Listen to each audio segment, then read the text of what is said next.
बिस्मिल्लाहिर्रहमानिर्रहीम। मैं आप सब लोगों को अपने यूट्यूब चैनल के ऊपर खुशामदीद कहता हूं।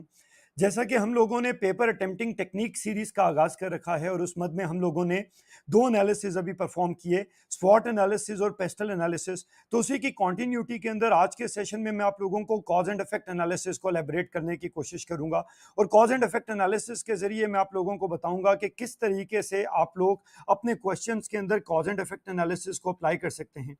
Cause and effect analysis one of the most easiest analysis है, but one of the most widely applied analysis है। अगर आप इसके ऊपर ग्रिप ले लेते हैं तो आप अपने क्रिटिकल एनालिसिस के पार्ट में बहुत ज़्यादा निखार आ सकते हैं।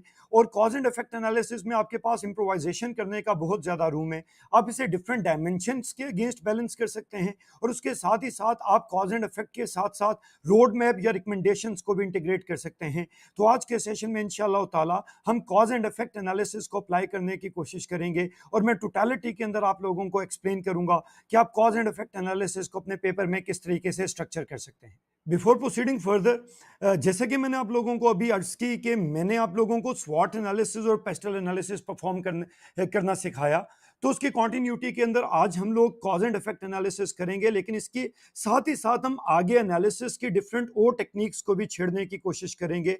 तो हम लोग आज फोकस रखेंगे कॉज एंड इफेक्ट एनालिसिस पे और अगले सेशन में मैं कोशिश करूंगा कि मैं 2 से 3 टेक्निक्स को मर्ज करके आपको बताने की कोशिश करूं, what if analysis, before now analysis, as is to be analysis. तो आज हम लोगों का फोकस है कॉज एंड इफेक्ट एनालिसिस और इसकी बुनियाद पे आज के बाद आपके 3 मेजर एनालिसिस क्लियर हो जाएंगे, स्वॉट एनालिसिस, पेस्टल एनालिसिस और cause and effect analysis. Causal effect analysis को आप लोग कॉजल एनालिसिस भी कहते हैं और ये एक बड़ा ही जबरदस्त किस्म का मेथड है जिसमें का मेन फोकस है कि आप किसी ना किसी किस्म के रिलेशनशिप को एग्जामिन करने की कोशिश करें। यानी डिफरेंट फैक्टर्स या इवेंट्स के दरमियान जब भी आप वन टू वन इंटरेक्शन के अंदर फैक्टर्स को कोरिलेट करने की कोशिश करेंगे तो आपका एनालिसिस क्या कहलाएगा, कॉज एंड इफेक्ट एनालिसिस। लेकिन रूल ऑफ थंब क्या है? रूल ऑफ थंब ये है कि कॉज एंड इफेक्ट एनालिसिस में हमेशा one two one interaction use होगा, मीनिंग दैट कि आप एक कॉज उठाएंगे, उसके इफेक्ट को स्टेब्लिश करेंगे, फिर आप दूसरी कॉज उठाएंगे, उसके इफेक्ट को आप लोग एस्टेब्लिश करने की कोशिश करेंगे, फिर आप तीसरी कॉज उठाएंगे, उसके इफेक्ट को एस्टेब्लिश करने की कोशिश करेंगे। और मैं आप लोगों को पहले भी ये बार बार रिक्वेस्ट कर चुका हूं कि जब भी आप स्कीमेटाइज्ड क्रिटिकल एनालिसिस करेंगे तो आपने पूरे पूरे जुमले नहीं लिखने, पूरे पूरे पैराग्राफ नहीं लिखने, बल्कि आपने क्रिस्प किस्म के शॉर्ट हैंड पंचेस लिखने हैं जो बर्ड्स आई व्यू के अंदर एग्जामिनर को फौरन नजर आ जाए। और 10-15 आर्ग्यूमेंट जब उसे एक ही पेज के ऊपर नजर आ जाएंगे in form of a table या in form of a flow chart या in form of a schematic, तो ऑटोमेटिकली वो एक ही गो में एक पूरी पल्स कैप्चर कर लेगा कि आपको उस इशू की सारी डायनेमिक्स का पता है। तो कॉज एंड इफेक्ट रिलेशनशिप को मैं दोबारा अगर डिफाइन करूं तो आप हर कॉज को उसके इफेक्ट के साथ कोरिलेट करेंगे और वन टू वन इंटरेक्शन में एक कॉजल रिलेशनशिप, एक को रिलेशनशिप एस्टेब्लिश करने की कोशिश करेंगे। और अगर आप इसे मजीद इंप्रोवाइज करने की कोशिश करेंगे तो आप इन कॉजेस या इफेक्ट्स को अगेंस्ट सम फैक्टर्स एस्टेब्लिश कर देंगे और कॉजेज और इफेक्ट के कॉलम के साथ अब लोग साथ ही रिकमेंडेशंस या रेमेडियल सॉल्यूशंस भी प्रोवाइड कर देंगे। तो ऑटोमेटिकली कॉज एंड इफेक्ट के साथ आप लोगों का रिकमेंडेशन फ्रेमवर्क भी एस्टेब्लिश हो जाएगा। तो वन टू वन इंटरेक्शन जब आपने कॉज और इफेक्ट की एस्टेब्लिश करनी होगी तो ऐसे सिनेरियो के अंदर आप लोग कॉज एंड इफेक्ट एनालिसिस को यूज कर रहे होंगे। अब मैं आपको डिफरेंट एग्जांपल्स के जरिए इस कॉज एंड इफेक्ट एनालिसिस की टोटलिटी एक्सप्लेन करने की कोशिश करता हूं। सबसे पहले हम लोग पाकिस्तान के एनर्जी क्राइसिस का कॉज एंड इफेक्ट रिलेशनशिप करने की कोशिश करते हैं और उसमें मैंने आप लोगों को 10 पॉइंट एक पिक्चर प्रोवाइड करने की कोशिश की है। तो जब आप एनर्जी क्राइसिस की कॉज इफेक्ट को पॉइंट बाय पॉइंट एस्टेब्लिश करने की कोशिश करेंगे तो सबसे पहली एनर्जी क्राइसिस की कॉज है कि पाकिस्तान के अंदर एनर्जी क्राइसिस के रेलिवेंट इनएडुकेट इंफ्रास्ट्रक्चर है। यानी ट्रांसमिशन सिस्टम ठीक नहीं है, डिस्ट्रीब्यूशन सिस्टम ठीक नहीं है। तो इनएडुकेट इंफ्रास्ट्रक्चर का इफेक्ट क्या है कि बार बार फ्रीक्वेंट पावर आउटेजेस होती हैं और बार बार मुल्क के अंदर लोड शेडिंग का सामना करना पड़ता है। तो इनएडुकेट इंफ्रास्ट्रक्चर एक कॉज है जिसका इफेक्ट है frequent power outages and load shedding. ऐसे ही जो दूसरी कॉज है पाकिस्तान में एनर्जी क्राइसिस की वो है heavy dependence on fossil fuels. जिसका इफेक्ट क्या है कि आपके मुल्क में ऑटोमेटिकली एक्सपेंसिव ऑयल इंपोर्ट होता है। एक्सपेंसिव ऑयल इंपोर्ट होगा तो ऑटोमेटिकली बिजली की कीमतें बढ़ जाएंगी और मुल्क के अंदर करंट अकाउंट डेफिसिट भी आएगा। तीसरी कॉज है कि high level of electricity theft है।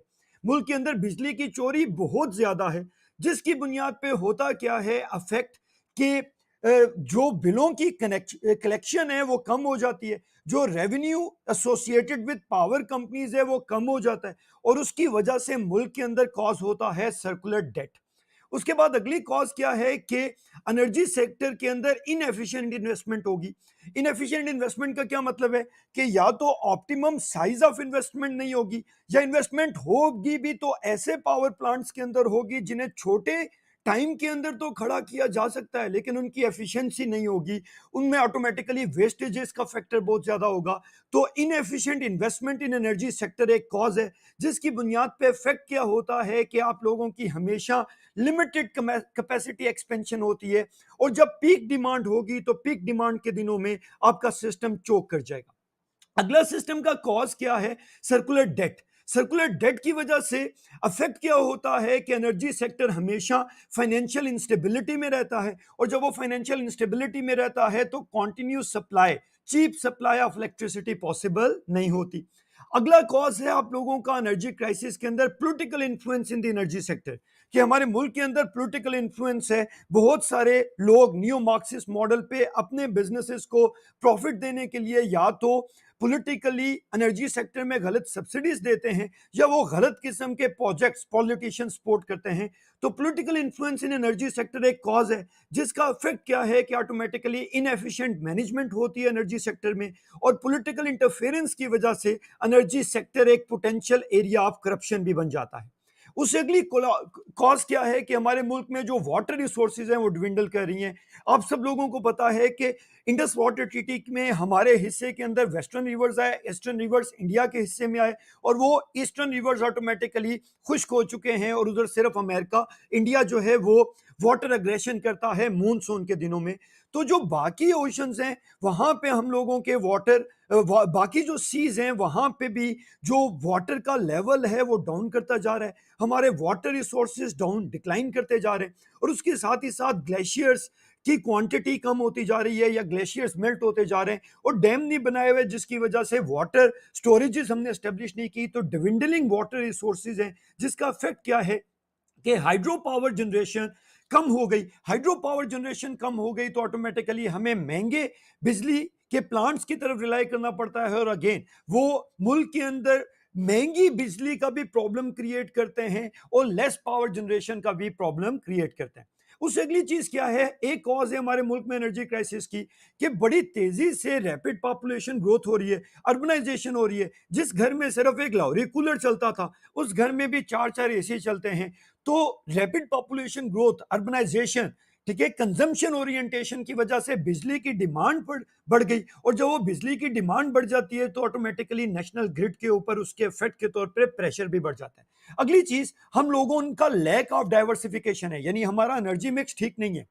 हम लोगों ने टाइम पे सोलर एनर्जी, रिन्यूएबल एनर्जी की तरफ शिफ्ट नहीं किया, डैम्स नहीं बनाए, तो हमारे एनर्जी सेक्टर का एनर्जी मिक्स स्क्यूड हो गया टूवर्ड्स जो फोसल फ्यूल की बुनियाद के ऊपर चलने वाले प्लांट हैं, जो पेट्रोल के ऊपर, ईंधन के ऊपर चलने वाले प्लांट हैं उनके ऊपर, और उसकी वजह से वल्नरेबिलिटी ऑफ सप्लाई डिस्ट्रप्शंस होती है। ऑटोमेटिकली अगर तेल महंगा हो गया, तेल की सप्लाई कम हो गई, तो ऑटोमेटिकली बिजली के कारखानों को तेल नहीं मिलेगा, तेल नहीं मिलेगा तो ऑटोमेटिकली वो सप्लाई को इंश्योर नहीं कर सकेंगे, कॉन्टिन्यूस सप्लाई को इंश्योर नहीं कर सकेंगे, तो वल्नरेबिलिटी इन सप्लाई डिस्ट्रप्शंस आ जाएगी। और आखिरी चीज है कैपेसिटी पेमेंट्स। आजकल हमारे मुल्क के एनर्जी क्राइसिस के अंदर कैपेसिटी पेमेंट्स का कॉन्सेप्ट बहुत ज्यादा यूज होता है, तो इस वक्त हमारे एनर्जी क्राइसिस की सबसे बड़ी कॉज है कैपेसिटी पेमेंट। और कैपेसिटी पेमेंट का कॉन्सेप्ट क्या है कि हमारे मुल्क में एक हुकूमत आई, मैं नेम एंड शेम पॉलिसी के ऊपर नहीं इस वक्त जाना चाहता, जिन्होंने आईपीपीस के साथ महंगे मुआहदे किए। उन आईपीपीस के बिजनेसमैन ने कहा कि हम एनर्जी सेक्टर में इन्वेस्टमेंट नहीं करेंगे अगर आप हमें कैपेसिटी पेमेंट पे मुआहदे नहीं करेंगे। कैपेसिटी पेमेंट का लॉजिक बड़ा सिंपल है कि मैंने अगर एक पावर प्लांट लगा दिया है और हुकूमत ने कहा है कि मुझे ये पावर प्लांट लगा के दो, तो मैं उन्हें कहूंगा कि भाई चाहे आप मेरे से बिजली खरीदो या नहीं खरीदो, जितनी कैपेसिटी का मैंने प्लांट इंस्टॉल किया है, आपने मेरे से उतनी कैपेसिटी की बिजली खरीदी या नहीं खरीदी, बट मेरी इंस्टॉल्ड कैपेसिटी के ऊपर आप लोगों ने पेमेंट जरूर करनी है। तो हमारे मुल्क के एनर्जी क्राइसिस का सबसे बड़ा मसला क्या है? कैपेसिटी पेमेंट्स का मसला। कई खजाने, ठीक है, एनर्जी पावर प्लांट्स बहुत ज्यादा लगा दिए गए, उनकी जरूरत नहीं है। वो महंगी ईंधन से बिजली पैदा करने वाली कंपनियां हैं, उनकी हमारे मुल्क में डिमांड कम है, उनकी पावर जनरेशन कैपेसिटी ज्यादा है, लेकिन हमारे उनके साथ मुआहदे हैं कैपेसिटी पेमेंट के। और वो कैपेसिटी पेमेंट के मुआहदे, जब हम कैपेसिटी पेमेंट्स नहीं कर सकते, सर्कुलर डेट बढ़ता है। सर्कुलर डेट बढ़ता है तो वो कंपनियां बिजलियों की सप्लाई बंद कर देती हैं। बिजलियों की सप्लाई बंद करती हैं तो ऑटोमेटिकली एनर्जी क्राइसिस आ जाता है। और अगर हम उनको कैपेसिटी पेमेंट्स देना बंद करते हैं तो वो कोर्ट्स का दरवाजा खटखटाते हैं और कोर्ट्स ऑटोमेटिकली उनकी फेवर में डिसीजन दे देते हैं। तो ये कैपेसिटी पेमेंट्स के मुआहदों का अफेक्ट क्या है कि हमारे मुल्क के अंदर जो इकोनॉमिक एक्टिविटी है वो स्लो हो गई। तो इस एग्जांपल से आपको नजर आ रहा है कि मैंने बर्ड्स आई व्यू के अंदर छोटे छोटे क्रिस्पी वर्ल्ड कैप्चर किए कॉजेस के, और हर कॉज के साथ वन टू वन इंटरेक्शन में एक इफेक्ट प्रोवाइड कर दिया। चुनाचे इस टेबुलर वे में या स्कीमेटाइज्ड वे में एग्जामिनर को एक पूरे का पूरा पर्सपेक्टिव मिल जाएगा कि आपको एनर्जी के क्राइसिस के एक एक कॉज का पता है और आप उसके साथ एक एक इफेक्ट को कोरिलेट कर पा रहे हैं। सीएसएस स्पेशल और सीएसएस 2024 के अटेम्प्ट में एक बहुत जो इंपॉर्टेंट प्रोस्पेक्टिव क्वेश्चन है, वो इंपॉर्टेंट प्रोस्पेक्टिव क्वेश्चन है CPEC, China Pakistan economic corridor. अब सब लोग जानते हैं कि हम लोगों ने इस साल सीपेक की 10 साल एनिवर्सरी मनाई, और हमारे मुल्क के अंदर एक बहुत बड़ी डिबेट है कि सीपेक को चैलेंजेस क्या हैं, सीपेक के लिए प्रॉस्पेक्ट्स क्या हैं, सीपेक के लिए पोटेंशियल प्रॉब्लम्स क्या हैं, सीपेक के प्रोजेक्ट्स को कैसे एक्सपीडाइट किया जा सकता है। तो सीपेक के साथ एसोसिएटेड प्रॉब्लम्स और सॉल्यूशंस, ये सीएसएस स्पेशल और सीएसएस 2024 का एक बहुत बड़ा पोटेंशियल एरिया है। तो मैं इस एरिया के ऊपर भी कॉज एंड इफेक्ट एनालिसिस आप लोगों का लेबरेट करने की कोशिश करता हूं। तो सीपेक को जो प्रॉब्लम्स हैं या स्लो प्रोग्रेस है, उसके ऊपर जो पहली कॉज है वो है सिक्योरिटी चैलेंजेस। मुल्क में टेररिज्म बढ़ है, चाइनीज कॉन्सुलेट के ऊपर हमले हो रहे हैं, चाइनीज इंजीनियर्स के ऊपर हमले हो रहे हैं, टेररिज्म की वेव रिवाइव करिए। तो पहली कॉज है सिक्योरिटी चैलेंजेस। अब सिक्योरिटी चैलेंजेस का इफेक्ट क्या होता है कि ऑटोमेटिकली सिक्योरिटी इश्यूज की वजह से प्रोजेक्ट में डिलेज आते हैं, और जब प्रोजेक्ट में डिलेज आते हैं तो उसकी वजह से प्रोजेक्ट्स की कॉस्ट एस्केलेशन हो जाती है। इन्फ्लेशन तो हमारे मुल्क का एक फैक्टर है ही है। दूसरी कॉज जो सीपेक के प्रोजेक्ट्स की प्रोग्रेस के रास्ते को हेम्पर कर रही है, वो है पॉलिटिकल इंस्टेबिलिटी। पॉलिटिकल इंस्टेबिलिटी का इफेक्ट क्या है कि पॉलिटिकल इंस्टेबिलिटी की वजह से डिस्ट्रप्शंस इन प्रोजेक्ट प्लानिंग आ जाती है।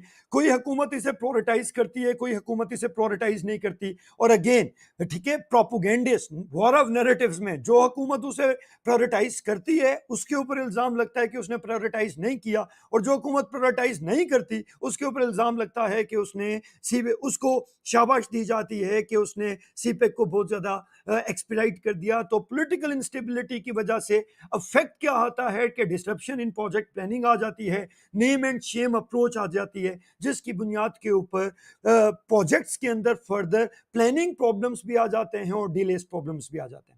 अगला इशू क्या है, अगली कॉज क्या है सीपेक के अंदर? Land acquisition and compensation issues. Different जगह पे रोड्स बननी है, डिफरेंट जगह पे एनर्जी प्रोजेक्ट्स लगने हैं, वहां पे लोकल्स की जमीनें हैं, तो ऑटोमेटिकली जब आपने एक प्रोजेक्ट लगाना है तो आपने लैंड की एक्विजिशन करनी है, और जिनसे आप लैंड ले रहे हैं उन्हें कंपनसेट करना है। तो होता यह है कि हुकूमतें बाई फोर्स लैंड एक्विजिशन करती हैं, इंक्रोचमेंट के मॉडल पे लोगों को ब्लैकमेल करती हैं, और जो कंपनसेशन ऑफर करती हैं वो डीसी रेट पे ऑफर करती हैं, और डीसी रेट बुनियादी तौर पे मार्केट रेट से कहीं कम होता है, जिसकी वजह से लोग जमीनें नहीं देते, लीगल बैटल शुरू हो जाती हैं, प्रोटेस्ट शुरू हो जाते हैं, और प्रोजेक्ट के अंदर डिले ज्यादा से ज्यादा आना शुरू हो जाती है। जो अगली कॉज है सीपेक के प्रॉब्लम्स के अंदर, वो है ब्यूरोक्रेटिक रेड टेपिज्म। ठीक हो गया, ब्यूरोक्रेट बाबू जो इंशाल्लाह ताला आप भी कभी ना कभी बन जाएंगे, वो ब्यूरोक्रेटिक रेड टेपिज्म की वजह से एडमिनिस्ट्रेटिव डिलेस कॉज करते हैं। एडमिनिस्ट्रेटिव ब्यूरोक्रेटिव रेड टेपिज्म की वजह से वो तरह तरह के एडमिनिस्ट्रेटिव लेकुनास डाल देते हैं, और उसकी वजह से एडमिनिस्ट्रेटिव डिलेज आना शुरू हो जाते हैं, अप्रूवल के लिए डिलेज आना शुरू हो जाते हैं, पॉलिसी मेकिंग के डिलेज आना शुरू हो जाते हैं। अगला कॉज है फंडिंग गैप्स।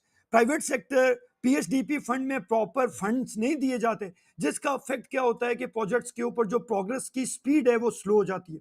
अगली चीज है कई टेक्निकल चैलेंजेस है। जैसे कि प्रोजेक्ट डिजाइन है, जैसे कि फिजिबिलिटी स्टडीज है, जैसे कि एनर्जी सप्लाई है, जैसे कि हिली टेरन है। तो बहुत सारे टेक्निकल चैलेंजेस हैं। उन टेक्निकल चैलेंजेस को जब कंसीडर नहीं किया जाता प्रोजेक्ट प्लानिंग के दौरान, तो उससे डिलेज आते हैं और प्रोजेक्ट डिजाइन्स को बार बार चेंज करना पड़ता है। अगली चीज है इन्वायरमेंटल इंपैक्ट असेसमेंट, कि डिफरेंट प्रोजेक्ट्स को कैरी आउट करते हुए आप लोगों ने वो एक बड़ी मशहूर टर्म सुनी होगी कि Pakistan is the coal bin of China. यानी चाइना के जितने भी कोयले पे चलने वाले अबंडेंट पावर प्लांट्स थे, वो हमारी एक हुकूमत ने उठाए और स्पीड के मॉडल पे उन सारों को इंस्टॉल कर दिया। और जब वो उन्होंने वहां पे इंस्टॉल कर दिए, तो उन प्रोजेक्ट्स का इन्वायरमेंटल इंपैक्ट असेसमेंट नहीं की गई। जब वह इन्वायरमेंटल इंपैक्ट असेसमेंट नहीं की गई, तो वो पोल्यूशन तो कॉज कर ही रहे हैं, लेकिन साथ ही साथ कोई ना कोई बंदा कोर्ट में जाता है कि भाई ये projects environmental impact assessment ministry of environment की एंड क्लाइमेट चेंज की रेगुलेशंस के हिसाब से ठीक नहीं है, तो उनके ऊपर किसी ना किसी तरह की लिटिगेशन आ जाती है और रेगुलेटरी डिलेज आना शुरू हो जाते हैं। फिर अगला इशू, अगली कॉज क्या है कि बहुत सारे एरियाज में से लोकल ऑपोजिशन आ जाती है। बहुत सारे लोग कहते हैं यहां से रोड नहीं गुजर सकती, हमारे साथ ज्यादा हो रही है, जिसकी वजह से प्रोजेक्ट पे काम हो रहा होता है तो वहां पे प्रोटेस्ट शुरू हो जाते हैं, धरने शुरू हो जाते हैं, रोड ब्लॉक शुरू हो जाते हैं। रिसेंटली हकूके गवादर मूवमेंट, आप सब लोग उसे जानते हैं। अगली चीज इंफ्रास्ट्रक्चर गैप्स हैं, कि जहां पे प्रोजेक्ट चलाने वहां तक पानी नहीं पहुंचा, वहां तक रोड नहीं पहुंची, तो प्रोजेक्ट की जो कॉस्ट है वो बहुत ज्यादा एक्सपेंड कर जाती है, क्योंकि आपको एसोसिएटेड तरह तरह का इंफ्रास्ट्रक्चर अप्लाई करना पड़ता है। और उसके साथ ही साथ अगली कॉज है, बहुत सारे जियो पोलिटिकल फैक्टर हैं। इंडिया की इन्वॉल्वमेंट है, अमेरिका की इन्वॉल्वमेंट है, एक्स्ट्रा रीजनल प्लेयर्स की इन्वॉल्वमेंट है, जो ऑटोमेटिकली सीपेक को सबुताज करने की कोशिश करते हैं। और geo political factor, fall of Kabul, Afghanistan की अनसर्टेनिटी, इंडिया की इंटरफेरेंस की वजह से इस प्रोजेक्ट के अंदर अनसर्टेनिटी और डिप्लोमेटिक चैलेंजेस का सामना करना पड़ता है। तो ये सीपेक के एसोसिएटेड जितनी कॉजेज हैं और उसके एसोसिएटेड जितने इफेक्ट्स हैं, ये मैंने आपको वन बाय वन बता दिए। कॉज एंड इफेक्ट की एग्जाम्प्लिफिकेशन के अंदर जो मैंने तीसरी केस स्टडी, जो मैंने तीसरी एग्जाम्पल उठाई है, वो है पाकिस्तान में रिवाइवल ऑफ टेररिज्म। पाकिस्तान में ये एक बहुत बड़ा पोटेंशियल टॉपिक है सीएसएस स्पेशल और 2024 वालों के लिए, कि मुल्क के अंदर टेररिज्म की एक वेव रिवाइव कर रही है। तो रिवाइवल ऑफ टेररिज्म एक बहुत बड़ा पोटेंशियल क्वेश्चन है, जिस जो आप लोगों के सीएसएस के इम्तिहान में आ सकता है। तो मैंने उसके ऊपर भी कॉज एंड इफेक्ट एनालिसिस को अप्लाई करने की कोशिश की है। तो अगर आप इसकी कॉजेज देखेंगे, तो एक कॉज क्या है कि मिलिटेंट सेंचुरीज इन अफगानिस्तान है। बहुत सारे मिलिटेंट ग्रुप्स हैं जो खुफिया हाइडआउट्स में छुपे हुए हैं, वो आहिस्ता आहिस्ता दोबारा से ऑर्गेनाइज हो रहे हैं, वो आहिस्ता आहिस्ता दोबारा इकट्ठे हो रहे हैं। और उसका इफेक्ट क्या हो रहा है कि आहिस्ता आहिस्ता उन मिलिटेंट सेंचुरीज की वजह से थ्रू अफगानिस्तान पाकिस्तान में क्रॉस बॉर्डर अटैक्स हो रहे हैं। दूसरी जो कॉज है, वो कॉज है regional geo strategic dynamics. Fall of Kabul हो चुका है, तालिबान की गवर्नमेंट आ चुकी है, इंडिया की अफगानिस्तान में इंटरफेरेंस है, तो रीजनल जियो स्ट्रेटेजिक डायनेमिक्स है, जिसकी वजह से इंडिया अफगानिस्तान में अंदर अंदर कई प्रॉक्सीज को पालता है, और वो प्रॉक्सीज पाकिस्तान के अंदर टेररिज्म करती हैं। तो प्रॉक्सी कॉन्फ्लिक्ट्स और फंडिंग फॉर मिलिटेंट्स इंडिया की साइड से ये एक अफेक्ट होता है रीजनल जियो स्ट्रेटेजिक डायनेमिक्स की बुनियाद पे। तीसरी कॉज है new non inclusive government in Afghanistan. Afghanistan के अंदर एक ऑल टुगेदर तालिबान की गवर्नमेंट आई, जिसके अंदर अभी तक बाकी स्टेक होल्डर्स को शामिल नहीं किया गया। तो डिफरेंट उसके इफेक्ट के तौर पे क्या हो रहा है कि डिफरेंट ऑपोजिट ग्रुप्स मोमेंटम पकड़ रहे हैं, और वो तालिबान की गवर्नमेंट को डिस्टेबलाइज करने के लिए दोबारा मिलिटेंसी की तरफ रिजॉर्ट कर रहे हैं, और वो मिलिटेंसी का इफेक्ट ऑटोमेटिकली पाकिस्तान के ऊपर भी आ रहा है। जो रिवाइवल ऑफ टेररिज्म के अंदर अगली कॉज है, वो है सोशो इकोनॉमिक डिस्पैरिटीज। हम लोगों ने फाटा रिफॉर्म्स की बात की थी, हम लोगों ने सीपेक की बात की थी। तो जो हमारे कबायली इलाके हैं, जो हमारे वेस्टर्न बॉर्डर है, जो बलूचिस्तान है, वहां के लोगों को हम लोग पॉलिटिकली इकोनॉमिकली डिलीवर नहीं कर सके, वहां पे इंफ्रास्ट्रक्चर डेवलप नहीं कर सके। तो सोशो इकोनॉमिक डिस्पैरिटीज हैं, और वो सोशो इकोनॉमिक डिस्पैरिटीज जिन जिन इलाकों में हैं, उसके इफेक्ट के तौर पे वहां के लोग रेडिकलाइजेशन की तरफ ज्यादा वनरेबल हैं, ज्यादा सस्पेक्टेबल हैं कि वो रेडिकलाइज होंगे, और वो टेररिस्ट ऑर्गेनाइजेशन के लिए एक ऑटोमेटिक रिक्रूटिंग बेस बन जाएगी। जो अगली कॉज है, वो ये है कि बहुत सारी जगहों पे अभी भी रेडिकल टीचिंग्स हो रही हैं, रेडिकल रिक्रूटमेंट्स हो रही हैं, जिसका इफेक्ट है कि ज्यादा से ज्यादा इंडिविजुअल्स इन एक्सट्रीमिस्ट ग्रुप्स को ज्वाइन करें। फिर जो हमारे मुल्क में रिवाइवल ऑफ टेररिज्म के अंदर एक अगली फेज है वो है सेक्टेरियन टेंशंस। आजकल जो कुछ जीबी में हो रहा है वो आप सब लोगों के सामने है। तो एक कॉज क्या है कि मुल्क के अंदर सेक्टेरियन टेंशंस बढ़ रही है, जिसका इफेक्ट क्या है कि सेक्टेरियन वायलेंस और targeted attacks on the sect based उलमा, उनके ऊपर वो ज्यादा कैरी आउट होते जा रहे हैं और उसकी वजह से मुल्क के अंदर सेक्टेरियन वायलेंस का भी इजाफा होता जा रहा है।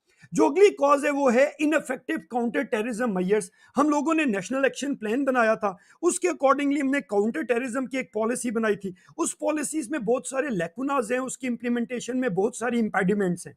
तो ये कॉज है जिसकी इफेक्ट के तौर पे हम लोगों का जो रिस्पॉन्स टू टेररिस्ट अटैक्स है वो इनफेक्टिव है। अब इसके अंदर बुनियादी तौर पे capacity building of law enforcement agencies को भी डिस्कस कर सकते हैं कि कैसे हम लोगों ने इनफेक्टिव काउंटर टेररिज्म मेजर्स लिए, हम लोगों ने लॉ इन्फोर्समेंट एजेंसीज की कैपेसिटी बिल्डिंग नहीं की और उसके इफेक्ट के तौर पे टेररिस्ट अटैक्स को रोकने के लिए जो हमारा गवर्नेंस का रिस्पॉन्स है वो इनफेक्टिव है।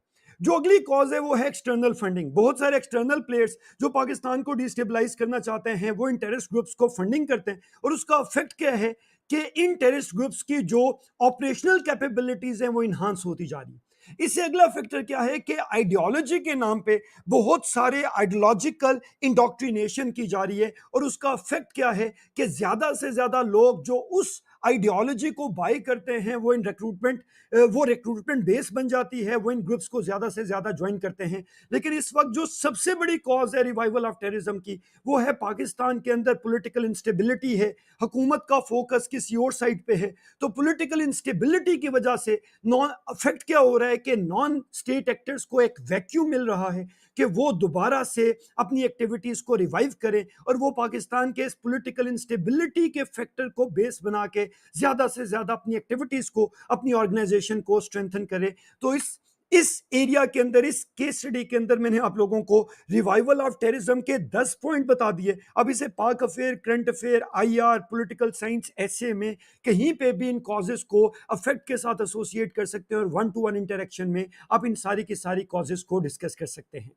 मैंने आप लोगों को कॉज एंड इफेक्ट से एसोसिएटेड 3 केस स्टडी कराई: energy crisis, challenges to CPEC and revival of terrorism in Pakistan.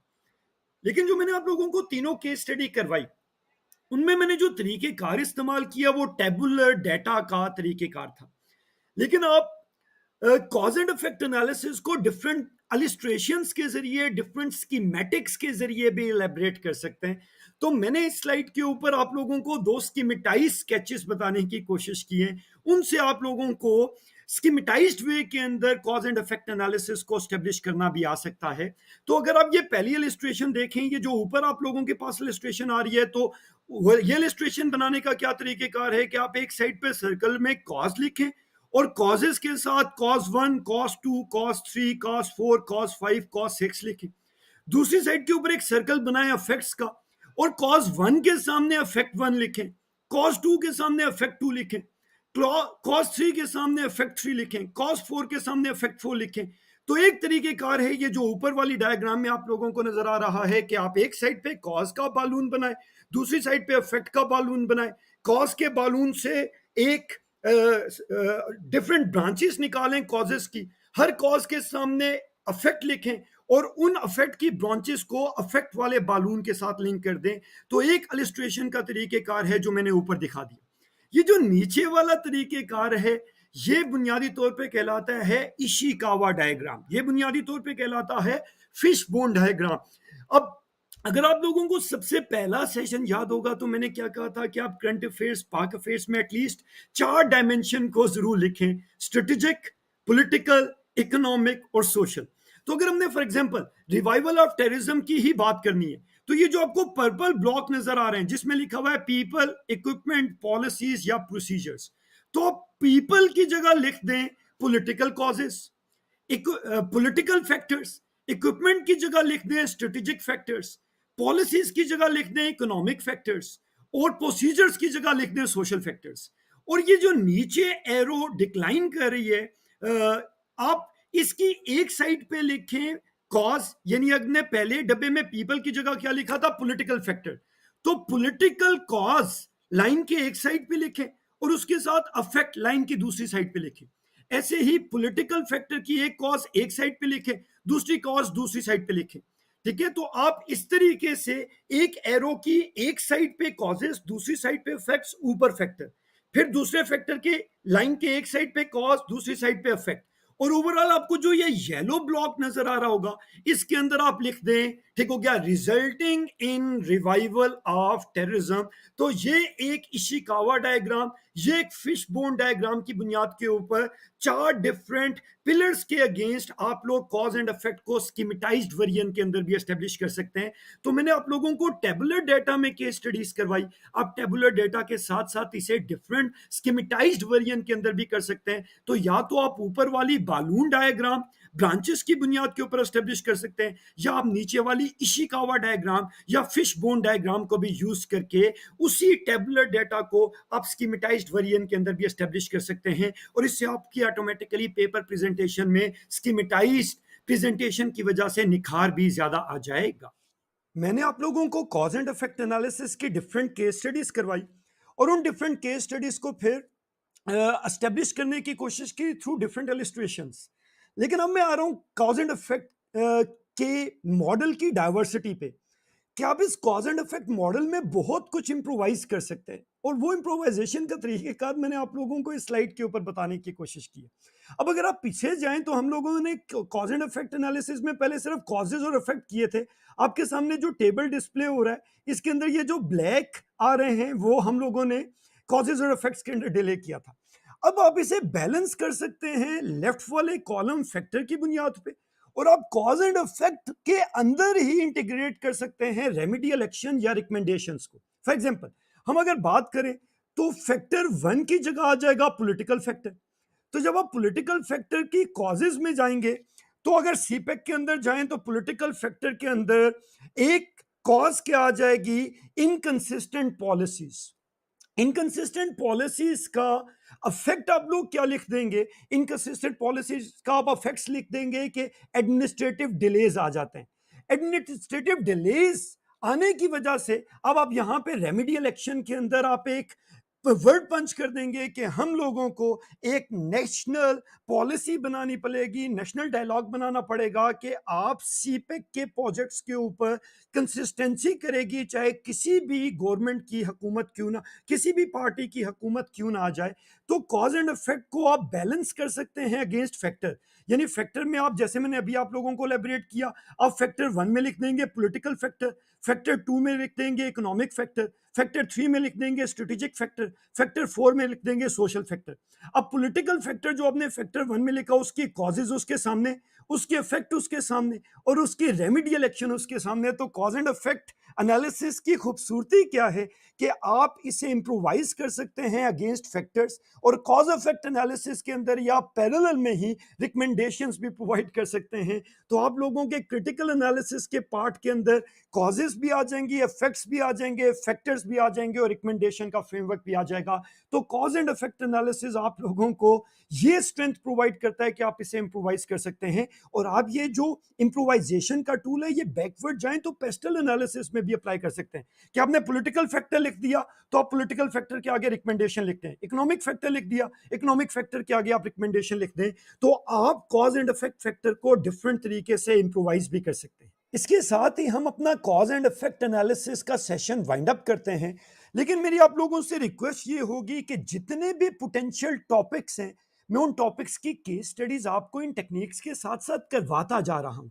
तो आप काइंडली इन टेक्निक्स को साथ साथ नोट करते जाएं, और इन टेक्निक्स को नोट करते करते आप साथ ही साथ अपनी एक आउटलाइन बनाते जाएं, और आप जो भी टॉपिक इन दिनों में पढ़ रहे हैं आप इन टेक्निक्स को साथ ही उन टॉपिक्स के ऊपर अप्लाई भी करें, ताकि आपकी हैंड्स ऑन प्रैक्टिस होती जाए इन टूल्स के ऊपर।